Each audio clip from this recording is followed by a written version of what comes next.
ಪುಟಾಣಿ ಮಕ್ಕಳ ಛೋಟಾ ಚಾಂಪ್ಸ್ ಗುರುಕುಲಂ ಶಾಲೆಯ ವಾರ್ಷಿಕೋತ್ಸವ ಕಾರ್ಯಕ್ರಮ ನಿಸರ್ಗ ಬಡಾವಣೆಯ ದೈವಜ್ಞ ಸಮಾಜದ ಸಭಾಂಗಣದಲ್ಲಿ ನಡೆಯಿತು. ಕಾರ್ಯಕ್ರಮಕ್ಕೆ ಜೀವನ ಜ್ಯೋತಿ ಸಂಸ್ಥೆಯ ಸ್ಥಾಪಕರಾದ ಅಜಯ್ ನಾರಾಯಣ ರಾವ್ ಹಾಗೂ ಪತ್ರಕರ್ತರಾದ ಚೆಂಬಟಿರ ಪ್ರವೀಣ್ ಅವರು ಆಗಮಿಸಿದ್ರು. ಶಾಲೆಯ ವ್ಯವಸ್ಥಾಪಕ ಧನುಕುಮಾರ್ ಹಾಗೂ ಶಾಲೆಯ ಮುಖ್ಯೋಪಾಧ್ಯಾಯರಾದ ವೀಣಾ ಅಕ್ಕಮ್ಮ ಪಾಲ್ಗೊಂಡಿದ್ರು. ಕಾರ್ಯಕ್ರಮವನ್ನು ಉದ್ಘಾಟಿಸಿ ಧನುಕುಮಾರ್ ಪ್ರಾಸ್ತಾವಿಕವಾಗಿ ಮಾತನಾಡಿ, ವಿದ್ಯೆ ಇಲ್ಲದ ಜೀವನ ಪರಿಮಳವಿಲ್ಲದ ಹೂವಿನಂತೆ. ನಮ್ಮ ಶಾಲೆಯಲ್ಲಿ ಭಾರತ ದೇಶದ ಸಂಸ್ಕೃತಿಯ ಬಗ್ಗೆ ಮಾಹಿತಿ ನೀಡಲಾಗುತ್ತೆ. ಬಾಲ್ಯದಲ್ಲೇ ಮಕ್ಕಳಿಗೆ ಸಂಸ್ಕಾರ ನೀಡೋದು, ಶಾಲೆಯಲ್ಲಿ ಅಕ್ಷರ ಜ್ಞಾನವನ್ನು ಬಿತ್ತೋದು ನಮ್ಮ ಸಂಸ್ಥೆಯ ಮುಖ್ಯ ಉದ್ದೇಶವಾಗಿದೆ ಎಂದರು. ಮುಗ್ಧ ಮನಸ್ಸಿನಲ್ಲಿ ಅಕ್ಷರದ ಬೀಜವನ್ನು ಬಿತ್ತುವ ವೃತ್ತಿಯೇ ಶಿಕ್ಷಕ ವೃತ್ತಿ. ಪ್ರತಿಯೊಂದು ಬೇರೆ ಬೇರೆ ಹಿನ್ನೆಲೆಗಳಿಂದ ಬಂದಿದ್ದೀವಿ. ಹಾಗಾಗಿ ಶಿಕ್ಷಕ ವೃತ್ತಿ ಒಂದು ಮಗುವಿಗೆ ಪಾಠವನ್ನು ಹೇಳಿಕೊಡುವ ವೃತ್ತಿ ತುಂಬ ಪವಿತ್ರವಾದ ವೃತ್ತಿ. Teaching profession is the Nobel profession in the world ಅಂತ ಹೇಳ್ತಾರೆ. ಅದು ರಾಷ್ಟ್ರಪತಿ ಆಗಿರ್ಬೋದು, ರಾಷ್ಟ್ರ ಪ್ರಧಾನಮಂತ್ರಿ ಆಗಿರ್ಬೋದು, ಪ್ರತಿಯೊಂದು ಶಾಲೆಯಲ್ಲಿ ವಿದ್ಯೆಯನ್ನು ಒಂದು ಗುರುವಿನ ಮೂಲಕ ಕಲಿತುಕೊಂಡು ಹೋಗಿದಂಥವ್ರೆ. ಹಾಗಾಗಿ ಇನ್ನೊಂದ್ಸರಿ ಒತ್ತಿ ಹೇಳಲಿಕ್ಕೆ ಇಷ್ಟಪಡ್ತೀನಿ. ಮುಗ್ಧ ಮನಸ್ಸಿನಲ್ಲಿ ಅಕ್ಷರದ ಬೀಜವನ್ನು ಬಿತ್ತುವ ವೃತ್ತಿಯೇ ಶಿಕ್ಷಕ ವೃತ್ತಿ. ಹಳೆಯ ಕಾಲದ ನೋಟುಗಳು ಹಾಗೂ ನಾಣ್ಯಗಳನ್ನು ಸಂಗ್ರಹ ಮಾಡಿ ಇನ್ನು ಕೆಲವೇ ದಿನಗಳಲ್ಲಿ ಗಿನ್ನಿಸ್ ದಾಖಲೆ ಪಡೆಯುವ ನಿರೀಕ್ಷೆಯಲ್ಲಿರುವ ಕಾರಣ ಅಜಯ್ ಅವರಿಗೆ ಸಂಸ್ಥೆಯ ವತಿಯಿಂದ ಸನ್ಮಾನ ಮಾಡಲಾಯಿತು. ಸನ್ಮಾನ ಸ್ವೀಕರಿಸಿ ಮಾತನಾಡಿದ ಅಜಯ್ ಅವರು, ಮೊದಲು ದೇಶದಲ್ಲಿ ಕೂಡು ಕುಟುಂಬದ ಸದಸ್ಯರು ಇದ್ದಾಗ ಮಕ್ಕಳಲ್ಲಿ ಗುರು ಹಿರಿಯರು ಸಂಸ್ಕಾರವನ್ನು ಹೇಳಿಕೊಡ್ತಾ ಇದ್ರು. ಇತ್ತೀಚಿನ ವರ್ಷಗಳಲ್ಲಿ ಕೂಡು ಕುಟುಂಬ ಮಾಯವಾಗಿದೆ. ಆದ್ದರಿಂದ ವೃದ್ಧಾಶ್ರಮಗಳು ಜಾಸ್ತಿ ಆಗ್ತಾ ಇದೆ. ಮಕ್ಕಳು ದುಶ್ಚಟಗಳಿಗೆ ಬಲಿಯಾಗಬಾರದು. ಕುಟುಂಬದಲ್ಲಿ ಸಾಮರಸ್ಯ ಇಲ್ಲದೆ ಇರುವುದು ಇದಕ್ಕೆ ಮುಖ್ಯ ಕಾರಣ ಎಂದರು.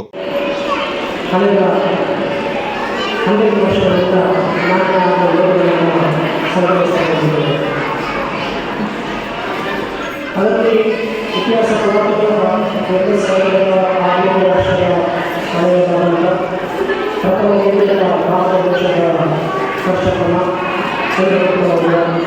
ಬುದ್ಧ, ಬಿಂದುಸಾರ, ಅಶೋಕ ಚಕ್ರವರ್ತಿ, ನಿಜಾಮರು, ಮೊಘಲರು, ಬ್ರಿಟಿಷ್ ನಾಯಕರು, ಡೆಲ್ಲಿ ಸುಲ್ತಾನರು,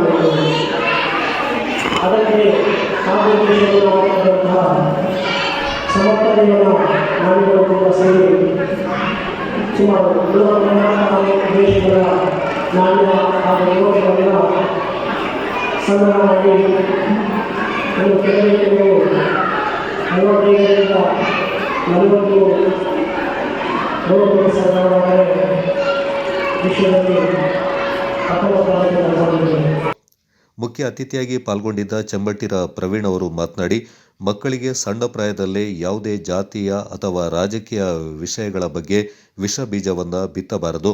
ಗುರುಕುಲ ಶಾಲೆಯಲ್ಲಿ ವರ್ಷದಿಂದ ವರ್ಷಕ್ಕೆ ಮಕ್ಕಳ ಸಂಖ್ಯೆ ಜಾಸ್ತಿಯಾಗಲು ಕಾರಣ ಈ ಶಾಲೆಯಲ್ಲಿ ಮಕ್ಕಳಲ್ಲಿ ಯಾವುದೇ ಭೇದ ಭಾವ ಮಾಡದೇನೆ ಮಕ್ಕಳಿಗೆ ಉತ್ತಮ ಶಿಕ್ಷಣವನ್ನು ನೀಡ್ತಾ ಇರುವುದು ಎಂದು ಶ್ಲಾಘನೆ ವ್ಯಕ್ತಪಡಿಸಿದರು.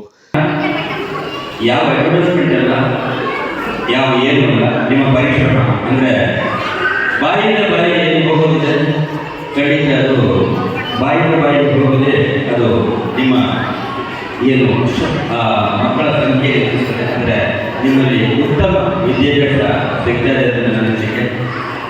ಪೋಷಕರಲ್ಲಿ ಒಂದು ಮನವಿ, ತಮ್ಮ ಮಕ್ಕಳು ಡಾಕ್ಟರ್, ಇಂಜಿನಿಯರ್ ಆಗಬೇಕು ಅಂತ ತಾವಾಸನೆ ಪಡೆದು ತಮ್ಮಲ್ಲಿ ಹೇಳ್ಕೊಳ್ಳುತ್ತೆ. ಈ ಸಮಾಜಕ್ಕೆ ಉತ್ತಮ ಪ್ರಜೆಯನ್ನು ಬೇಕು ನಾವು.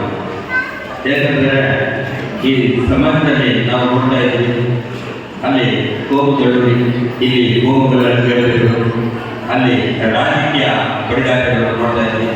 ತಮ್ಮ ಮಕ್ಕಳಿಗೆ ನಾವು ಕಲಿಸಬೇಕಾದ ಉತ್ತಮ ಸಹನತೆ, ಅವರು ಸಮಾಜ ಏನಾಗ್ತಾ ಇದೆ ಅನ್ನೋದು ಮುಖ್ಯ ಅಲ್ಲ, ಸಮಾಜವನ್ನು ನಿಮ್ಮ ಮಕ್ಕಳು ಯಾವ ಹಂತಕ್ಕೆ ತೆಗೆದುಕೊಂಡು ಹೋಗ್ತಾರೆ ಅನ್ನೋದು ಮುಖ್ಯ.